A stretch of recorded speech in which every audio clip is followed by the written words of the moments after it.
Irmãs, irmãos, bom dia e a paz de Cristo para todos nós. Nós vamos agora, a partir da palavra de Deus, que está em Efésios, capítulo 5, a partir do versículo 8 até o verso 14. Carta de Paulo aos Efésios, capítulo 5, versículos 8 a 14. Vocês também eram trevas, mas agora, unidos ao Senhor, são luz. Vivam como filhos da luz, porque o fruto da luz está em todo tipo de bondade, justiça e verdade. Tentem determinar o que agradará ao Senhor. Não tenham nada em comum com os atos produzidos pelas trevas. Antes, exponham-nos, porque até mesmo falar sobre o que as pessoas fazem em segredo é vergonhoso. Mas todas as coisas expostas à luz são claramente reveladas, pois todas as coisas reveladas são luz. Por isso é que se diz: desperte, dorminhoco, levante-se dos mortos, e Cristo brilhará sobre você. Vou repetir essa última expressão, um hino antigo que Paulo usa aqui nesse momento. Desperte, dorminhoco, dorminhoca, levante-se dos mortos, e Cristo brilhará sobre você. Meus queridos, nós temos falado já há algum tempo desse púlpito, esse púlpito diferente nesses dias, e os assuntos que nós temos abordados e ouvido são tão importantes, impressionantes, profundos, que precisamos continuar conversando sobre eles, continuar procurando viver esses assuntos, procurar orar por esses assuntos. Então, a palavra de hoje, na verdade, é uma tentativa de continuar aquilo que nós temos conversado já há algum tempo. Nós ouvimos há pouco tempo uma mensagem trazida pelo Ângelo, que nos trouxe encorajamento, esperança, quando ele falou sobre a morte e ressurreição por meio da palavra de Deus, a morte física do crente, o que significa, e ele chegando à conclusão em Tessalonicenses que é uma bênção a morte do crente, é uma bênção porque um dia nós teremos a ressurreição do corpo trazidas no dia do Senhor por Jesus a todos nós. Aqueles que estiverem mortos ressuscitarão primeiro. Os que estiverem vivos serão transformados. Acho que todos nós lembramos dessa mensagem. E também no domingo passado, Pedro Paulo nos lembrou algo da nossa identidade cristã, falando que nós somos sal da terra e luz do mundo. E ele sempre enfatizando que essa questão de sermos luz é como uma ação na sociedade, como crentes em Jesus Cristo. A passagem que nós acabamos de ler agora, a passagem de Efésios, nos incentiva a continuar esse assunto. Continuar tanto o assunto da ressurreição, como também o assunto da luz de Cristo. Essa passagem nos incentiva de sermos vistos como realmente nós somos, de você se mostrar, se revelar como realmente você é. E aí entra num campo minado, um campo perigoso, porque quando ele fala que nós devemos nos apresentar como realmente nós somos, sabe de uma coisa interessante? É o nosso maior anseio.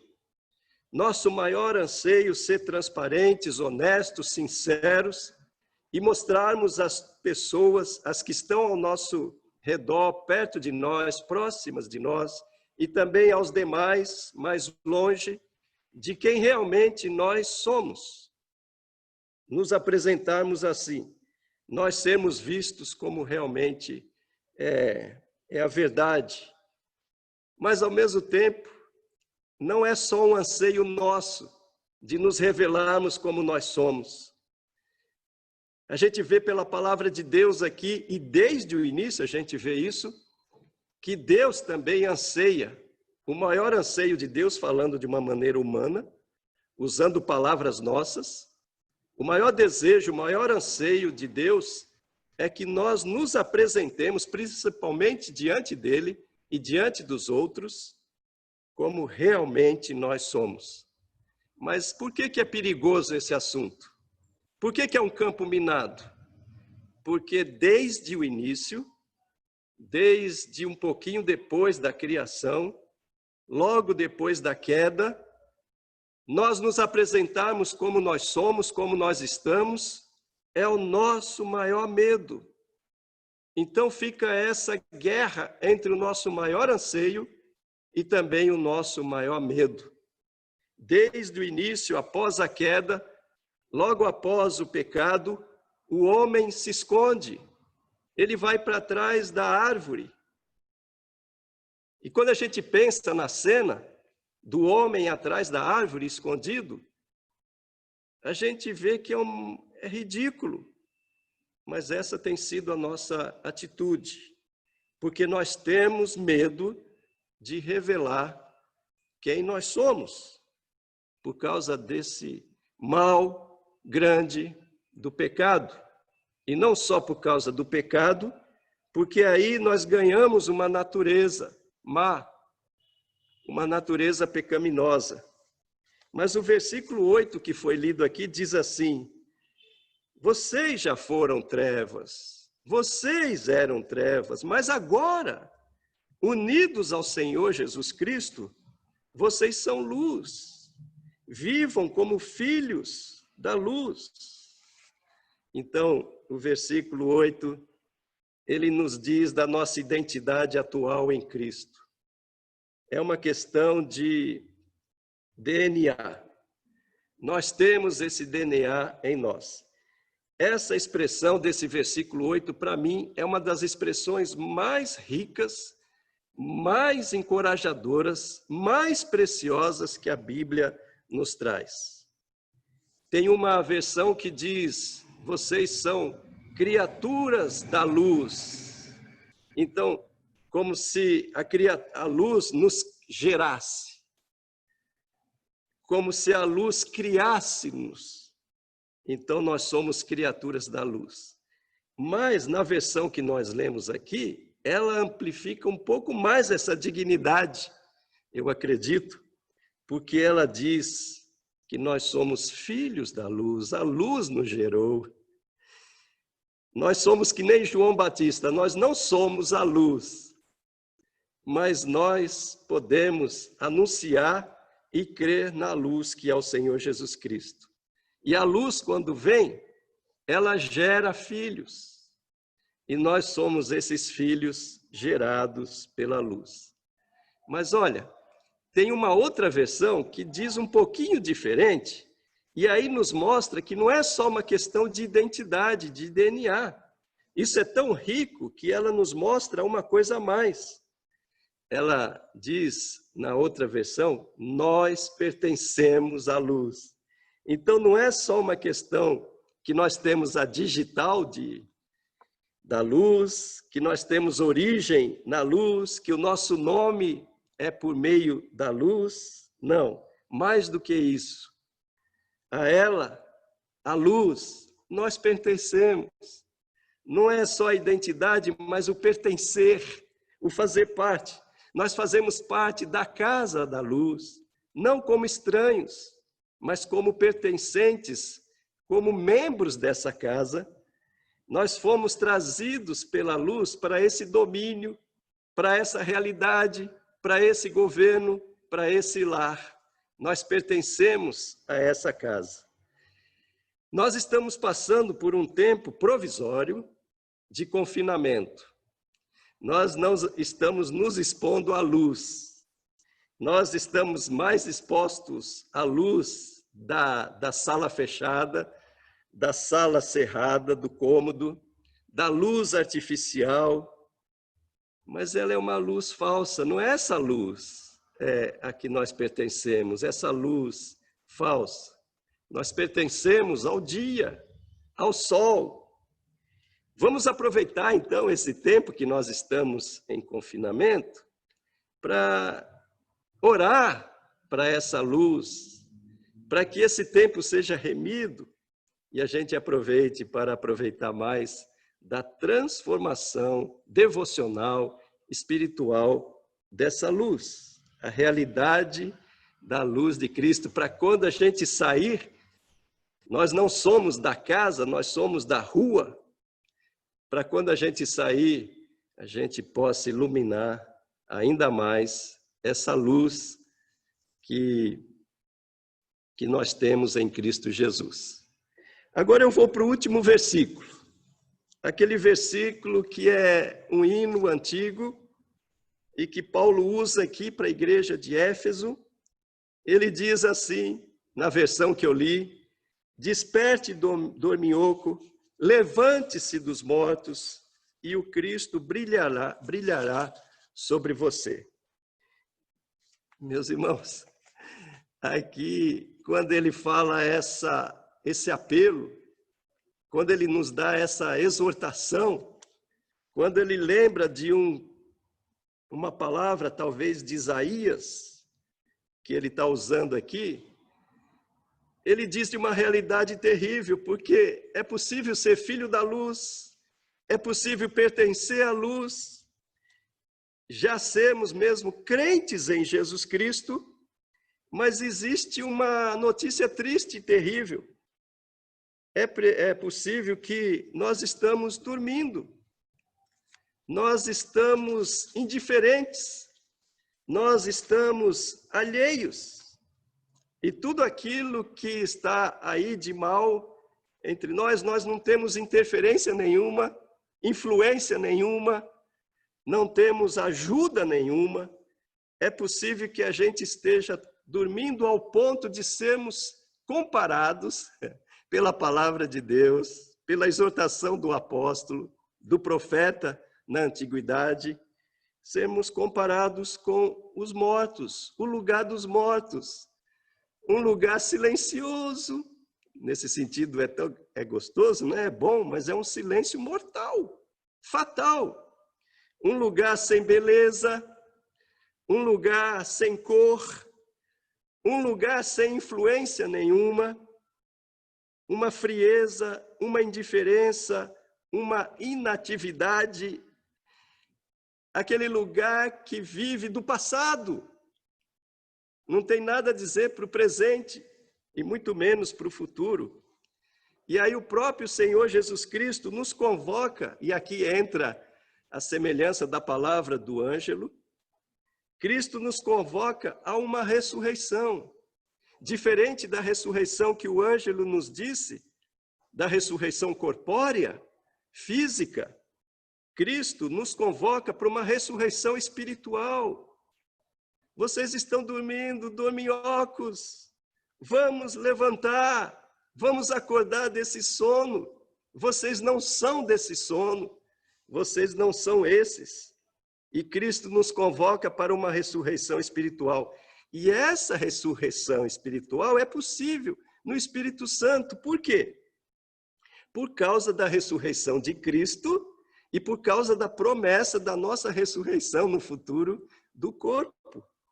Então, Jesus pode fazer essa convocação. Nós não somos do mundo dos mortos, nós somos do mundo da ressurreição. Então, levante-se, ressurja da morte. E aí vem o hino nos dizer: vem Espírito Divino. E nós oramos quantas vezes: visita-nos, Senhor, Espírito Santo. E aí nos traga vida. E aí, quando nós reagimos e nos levantamos, a palavra de Deus promete, diz, a palavra do Senhor Jesus Cristo diz que quando nós experimentamos esse despertamento espiritual, essa ressurreição espiritual, experimentamos o que é ser luz. Ué, espera aí, eu sou a luz. Eu sou dessa realidade, eu não sou daquela realidade.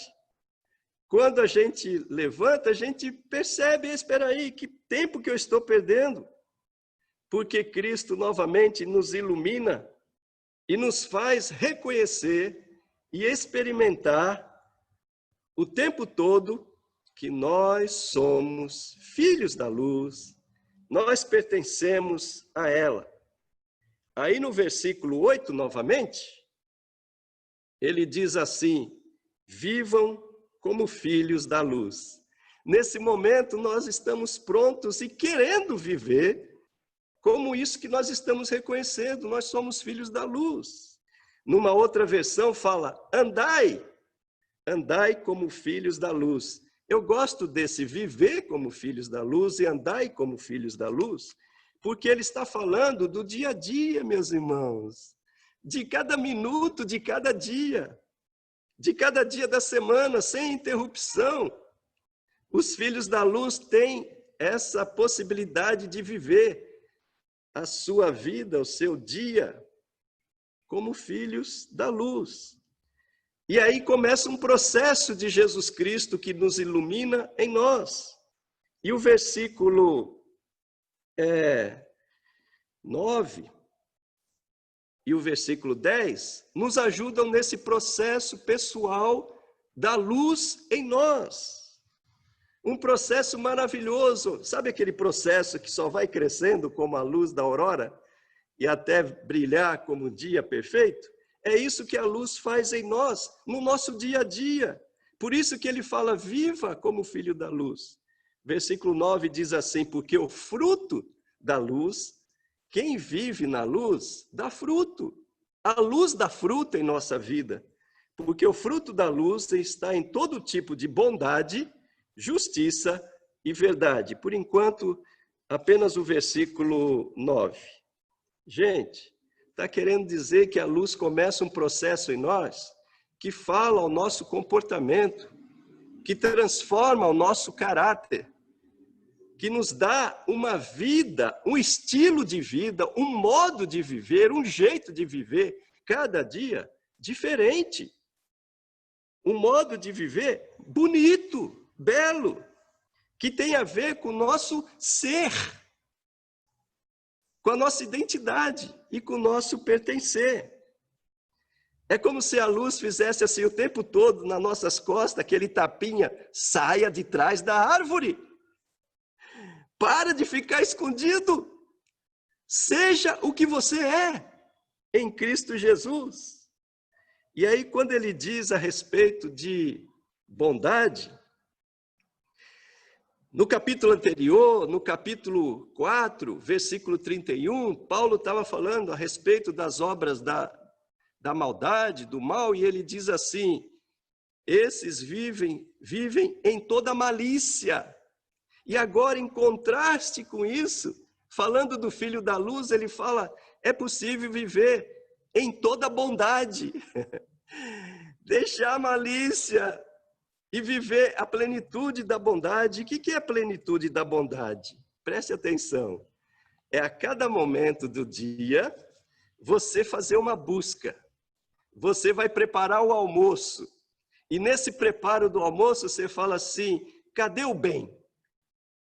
O bem existe, o bem está presente, e eu quero perceber de uma maneira ativa e criativa, cadê esse bem em fazer esse almoço? Eu preciso ir ao meu sítio. Estou meio impedido ultimamente de ir ao sítio. Mas onde está o bem de ir ao sítio? De olhar minhas plantas? Essas culturas todas que eu tenho cultivado, onde está o bem aqui? Eu quero viver por meio desse bem. Isso é bondade, gente. Assim como Jesus vivia intensamente seu dia a dia. Vou sentar à mesa com meus amigos, com a minha família? Cadê o bem? Eu quero é viver o bem. Vou falar com a minha esposa. Quero ter um tempo com ela, com meu marido. Cadê o bem? Onde nós dois podemos achar o bem? Nós somos filhos da luz. Vou preparar uma aula, mesmo que virtual, online. Cadê o bem? Vou ter aula, vou estudar, cadê o bem? E assim por diante. Você pode dar o exemplo que for, e você vai ver que toda a bondade tem tudo a ver com o nosso viver a cada dia. Mas ele também fala essa outra palavra, que o fruto da luz é a justiça. É difícil essa palavra. Toda vez que eu leio essa palavra, eu não acho muito fácil o significado dela. Mas olha, hoje, olhando essa mensagem e olhando um dos comentários, eu vi uma explicação que eu gostei demais e que nos ajuda muito. O comentarista falava assim: analise um pouco, avalie um pouco os seus relacionamentos, todos os relacionamentos que você tem. Aí pensando agora no próximo, seja ele qual for esse próximo. Existe algum relacionamento seu que você está sendo meio injusto? Que você não está sendo totalmente reto, na retidão, está meio corrompido algum relacionamento? Você tem usado de algum artifício de controle, de manipulação, ou de engano, ou de uma verdade, meia-verdade? Analise, avalie e conserte isso. Corrija isso. Que todos os relacionamentos seus, seja com quem for, não seja na base da corrupção e da injustiça, da manipulação, do engano, da falsidade, da inimizade. Isso que é justiça. Isso que é ser filho da luz. Difícil, né? Tão difícil isso. Quantas vezes a gente quer enganar os outros? Quantas vezes a gente não tem muita disposição para os outros e a gente inventa desculpinhas? Quantas vezes a gente manipula? Muitas vezes, então, é um caminho que a luz está nos incentivando, um caminho estreito, é um caminho estreito e cheio de problemas. Mas, ao mesmo tempo, assim como é difícil, como é digno, como é uma coisa desejável, como é uma coisa tão desejável. E, por último, depois dessa bondade, dessa justiça, aí o fruto que aparece da luz em nós é a integridade, a verdade. Nós estamos sendo o que nós fomos chamados a ser. Não perfeitos, mas sinceros, íntegros, transparentes.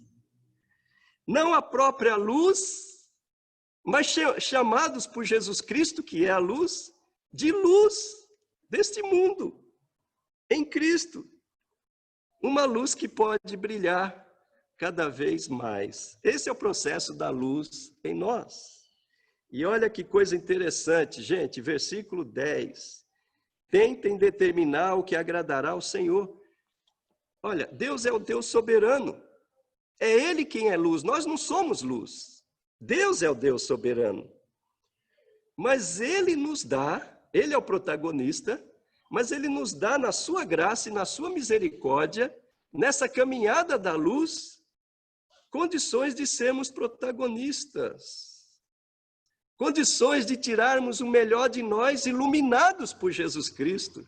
Nós fazemos parte desse processo. Nós não somos máquinas autônomas, sem autonomia, que Deus aperta um botão e agora nós viramos filhos da... Não, nós participamos do processo pela vontade dele. E nós ficamos procurando por essa vontade que agrada o Senhor Deus, porque eu quero caminhar por essa senda, eu quero caminhar por essa trilha. E indo para o final, aí do versículo 11 ao versículo 13, ele fala agora do processo de ser luz, não em nós mesmos, mas o processo que a gente cria nos outros, de sermos luz, processo de ser luz nos outros, para os outros. Não tenho nada em comum com os atos produzidos pelas trevas, antes exponham-nos, porque até mesmo falar sobre o que essas pessoas fazem em secreto é vergonhoso. Mas todas as coisas expostas à luz são claramente reveladas. Meus irmãos, sabe o que Paulo está falando aqui? Olha, presta atenção um pouquinho nisso. Paulo está falando de uma vida diferente de luz, e ao vivermos essa existência, ao vivermos essa realidade, uma vida essencialmente diferente, porque é essa escolha que eu faço, de ser diferente daquela maldade que está acontecendo entre a sociedade. Eu não quero isso, eu sou filho da luz.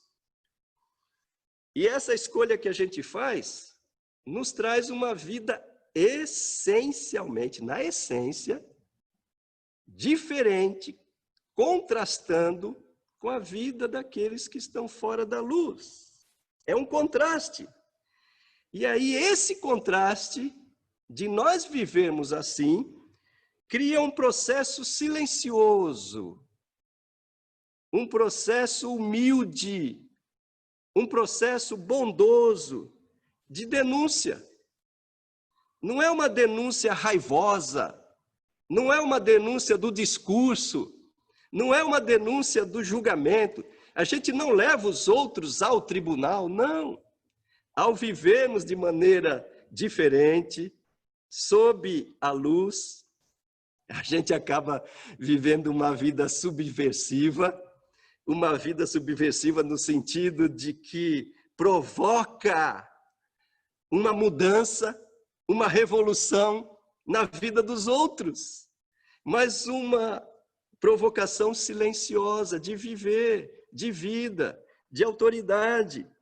E vocês perceberam uma coisa? Tem uma coisa aqui por trás dessas palavras muito interessante, muito importante. O que vai ser denunciado não são os feitores, as pessoas. O que nós vamos denunciar nesse processo são os feitos maus. Isso quer dizer que se eles, que são diferentes, estão vivendo nessa realidade, eles percebem. E quando eles percebem, espera aí, opa, tem uma diferença aí, eu quero saber que diferença é essa, por que esses estão vivendo diferentes. E aí ele começa a olhar para as atitudes deles, eles falam, eu posso ser melhor do que isso. Eu posso ser melhor do que eu estou vivendo. Por isso que Paulo fala que aqueles que reconhecem, pelo contraste, que estão vivendo uma vida fora, uma vida que não é essa a vontade de Deus, eles reconhecem isso, eles colocam nesse momento que eles reconhecem os seus feitos vergonhosos na luz, é manifestada diante da luz. Aí Cristo pode iluminar e nós podemos dizer para ele, levanta de entre os mortos e Cristo te iluminará, assim como foi falado para nós. Agora, e aqueles que percebem, que pelo contraste percebem que seus feitos são maus, mas querem continuar escondidos em secretos e fazendo coisas vergonhosas em secreto? Infelizmente, esses estão rejeitando a luz. Esses estão rejeitando a Cristo, o único caminho que eles tinham para serem o que realmente eles podem ser em Jesus Cristo. Mas vocês viram que processo bonito? Um processo que denuncia os feitos e revela para os feitores que eles podem ser melhor em Cristo. Filhos da luz, meus irmãos, filhos da luz, sejamos o que realmente nós somos em Cristo Jesus. Essa é a nossa identidade, essa é o nosso pertencer Essa é a nossa herança. A nossa herança são os frutos da luz. A nossa identidade é ser da luz. A nossa casa é a casa da luz.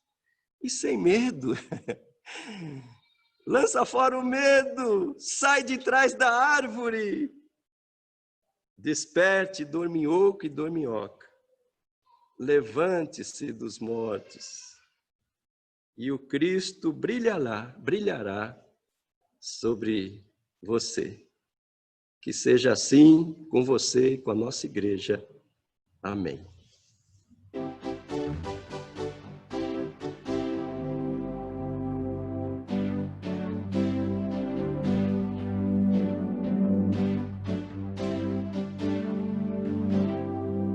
Vejo a luz do Senhor que brilha bem no meio das trevas, brilha. Jesus Cristo é a luz deste mundo, nos acorda do sono profundo, brilha em mim, brilha em mim, brilha Jesus, mostra ao mundo a luz de Deus Pai, Espírito de Deus, vem refúgio em nós, faz transbordar sobre os povos tua graça e perdão, vem ordenar que haja luz, ó Senhor.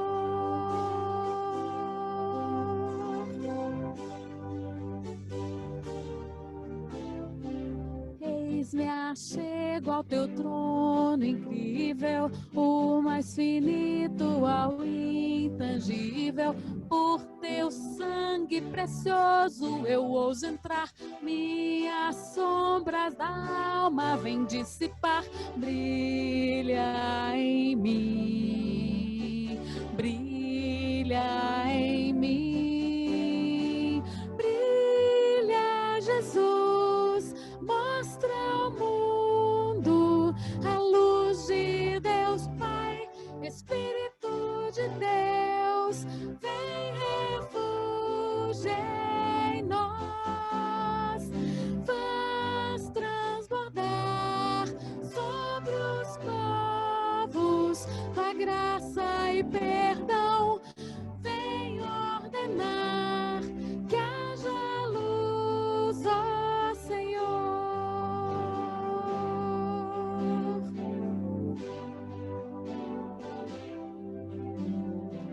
Contemplando tua majestade, teu reflexo em nossas faces, cada dia de glória em glória, mostre sempre a tua história, brilha em mim, brilha em mim, brilha Jesus, mostra ao mundo a luz de Deus Pai, Espírito de Deus, vem refúgio em nós, faz transbordar sobre os povos tua graça e perdão, vem ordenar que haja luz, ó Senhor.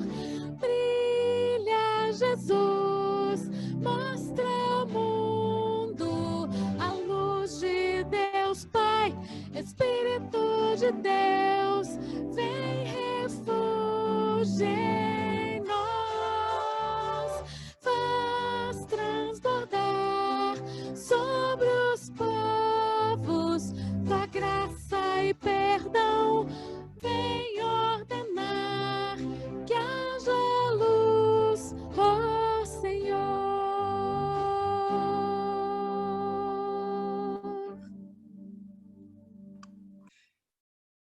Ó Deus, nosso Rei e nossa glória, põe o teu selo em nossos corações, transforma as nossas vidas em uma canção da tua justiça e bondade, para que o mundo conheça o teu reto reino. E quando as nossas canções terrenas estiverem gastas, leva-nos à ceia das bodas do Cordeiro, Jesus Cristo, nosso Senhor. Amém.